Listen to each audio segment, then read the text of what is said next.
Hi, this is Professor Fernandez, and we are going to talk about Module 3 in Lesson 4 in this video. So this module is about tangent vectors and tangent lines.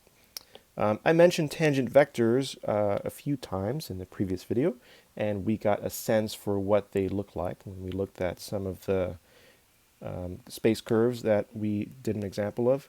So we'll talk a bit more about the math of tangent vectors and then add tangent lines in this video.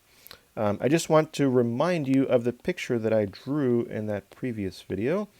We had this limit definition of r prime of t. I had the space curve and I had drawn the final picture where r prime of t was the tangent vector to the curve. And here this was r of t. So that's really the picture I want you to keep in mind.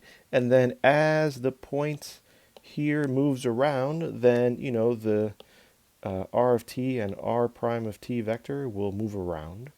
We saw an example in the previous video where we were moving around a circle and the r prime and r vectors were moving around that way.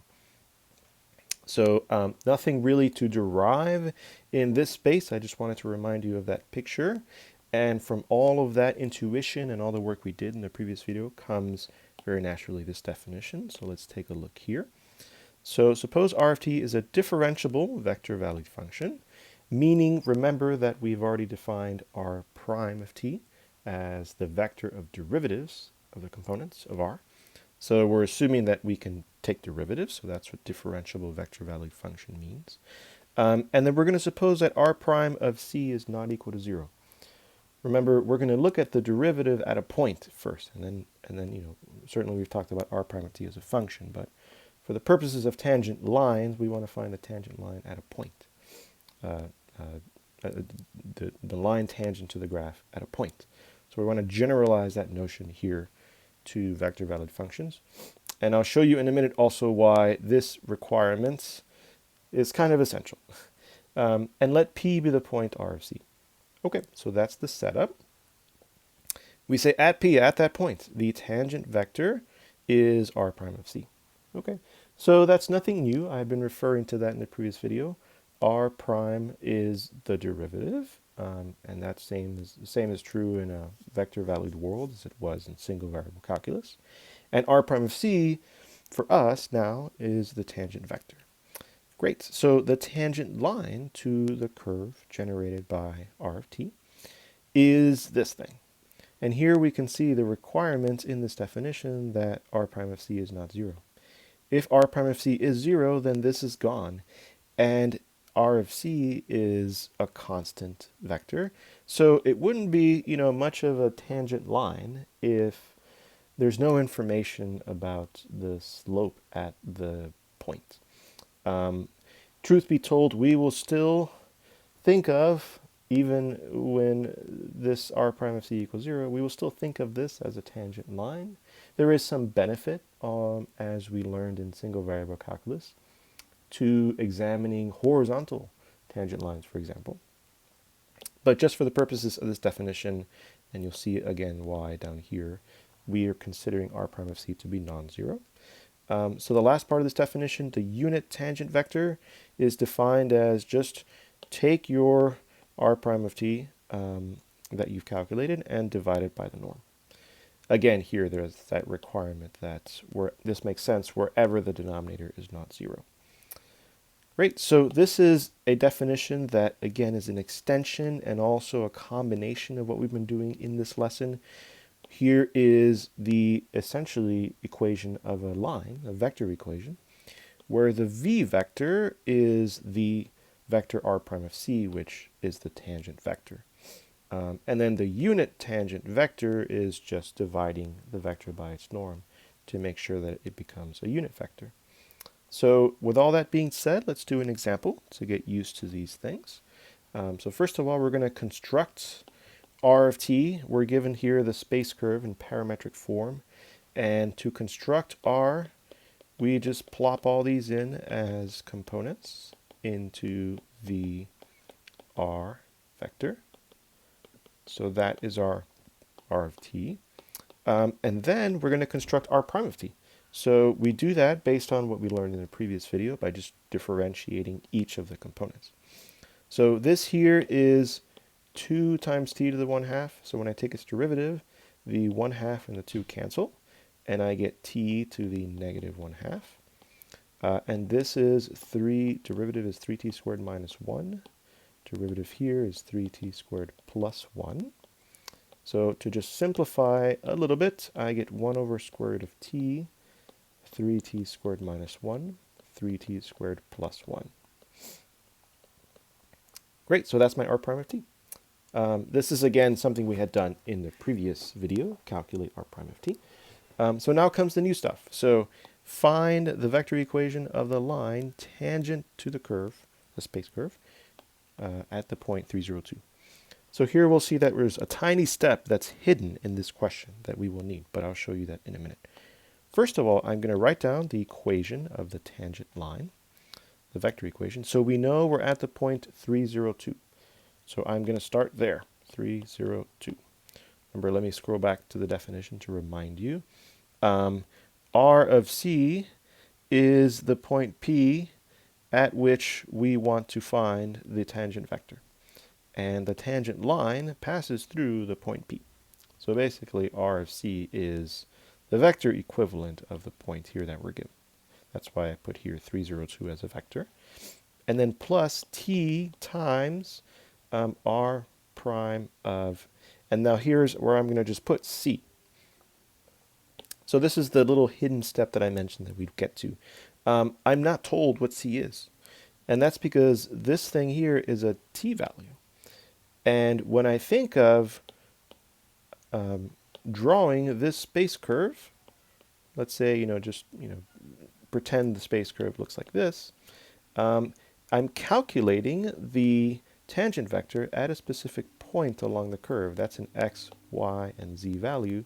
However, because we're working with vector valued functions, that specific x, y, z value on the curve corresponds to some specific t value. In other words, again, as I keep encouraging you to think of this, if I draw the curve and then I pass through that point, I did so at a specific moment in time, and then I kept going. The question is, what is that specific moment in time? What is that c value? Well, to figure that out, I know the x, y, z value at which I want to calculate the tangent vector, and I have the parametric equations of the curve.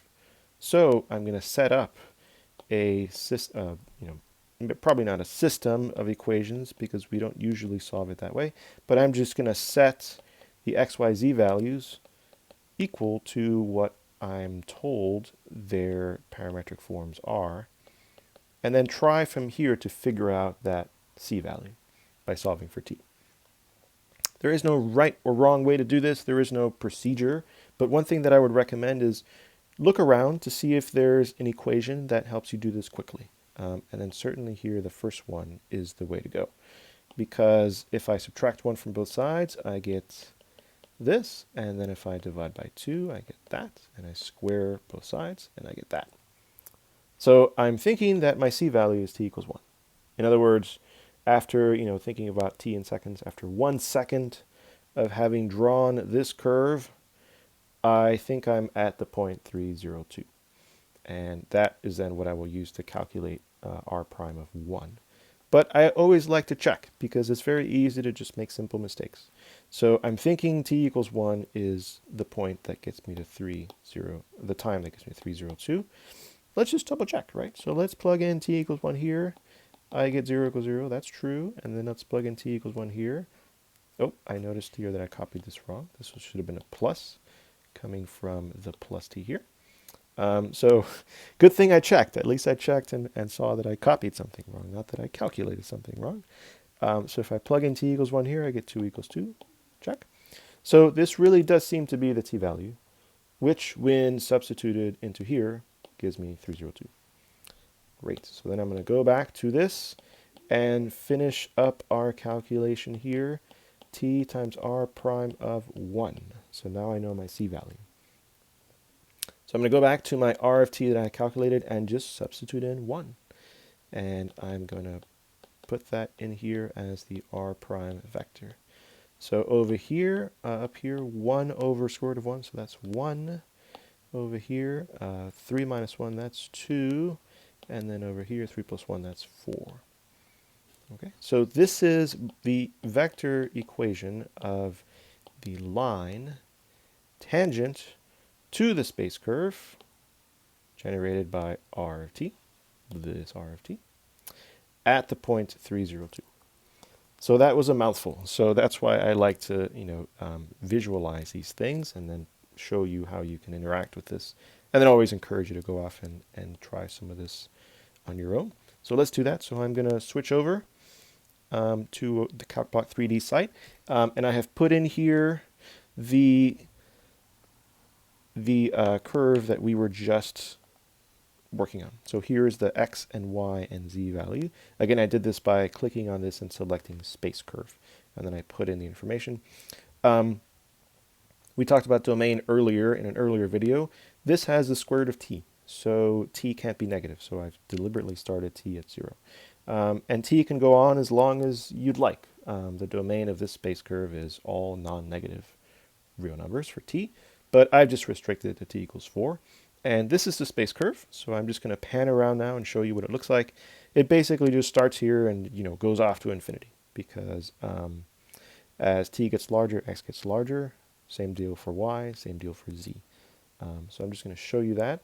Zooming out here, you see that it just goes off to infinity. Not much else going on. If I look at it in 2D, pretty interesting, at t equals 0, if I go back here, I have x equals 1, y equals 0, z equals 0. So this is the top view. If you're looking at it if you're sitting on top of the z-axis and looking down to see the xy plane, this explains why you're looking at the curve starting at x equals 0. X equals 1, y equals 0. That's t equals 0 for these coordinates. And then the curve kind of loops around and just goes off to infinity. So you can see that. Okay, so while we're here, let's turn on the r of t function. So again, this is technically the projection of r of t onto the xy axis. But you can see here, as I move things around over here, as r of t traces out the curve, r prime is the tangent vector. I did not graph the tangent line, but if I were to pause there, for example, the tangent line would just be the line that is in the direction of this vector and passes through that point. And we know all about how to write down the equation of that line. We just did, but also from a previous lesson. This is the v vector and this is the point, so we could certainly write down that equation. Great, so let's look at this in 3 dimensions back, and let's pan around here so you can see what's going on. So not anything particularly new in terms of what we have already seen in previous videos. It's just that now we know that this black vector is the tangent vector. Notice if I go back to the 2D view that the length of this vector is not constant, right? It changes. So this is not what's plotted here. The black vector is not the unit tangent vector. If it were, then it would have constant length 1, but it doesn't. So actually, let's go back, and it reminds me that I did not do that part of the example, so let's finish that up. Number 3, calculate the unit tangent vector at this point. Okay, so unit tangent vector was t of t, was the vector r prime of t divided by its norm, divided by r prime of t. And we have done the work over here to figure out that at the point 302, we get there after time t equals 1. So the unit tangent vector at that point is t of 1. So we're doing r prime of 1 divided by the norm of r prime of 1. And then we use all the information that we've already calculated. So r of 1, here's r prime of 1, here's r prime. You substitute in 1, and that's actually what we calculated over here. So we have 1, 2, 4, and I divide this by the norm. So the norm is the square root of the sum of squares. of the components. So 1 squared is 1 plus 2 squared. So 1 plus 4 is 5. And then 5 plus 4 squared, 16. 5 plus 16, so that's 21. And this is our t prime, our t of one vector. So if I were to go off and I wanted to calculate the tangent vector at r of 1, this is what I get. And if I wanted to make it a unit vector, just a little easier to work with unit vectors, dividing it by its norm, this is what I would get. And that's really it for this video. So let me just go back and recap. The main thing that we introduced in this video was the notion of a tangent vector and a tangent line. So that came from here.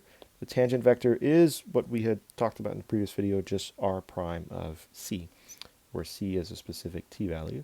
As we saw in the examples, though, a lot of times it's easier to think about the vector tangent to a space curve at a point, as in x, y, z. So like we did over here, you have to use that point and the parametric form of the curves to find the t value that you then are using to calculate r prime of t. From that vector, that's kind of like our v vector in our vector form of a line equation. That's the v vector. And then we can form the tangent line. Just like we used to have p plus tv was the vector form of a line. Now we're having v be the tangent vector, r prime of c. And then last thing we learned is the unit tangent vector. So how to make a vector a unit vector, you divide by its norm, and that makes it a unit vector. We call that the unit tangent vector. So that's a quick little recap for this video, and I will see you in the next lesson.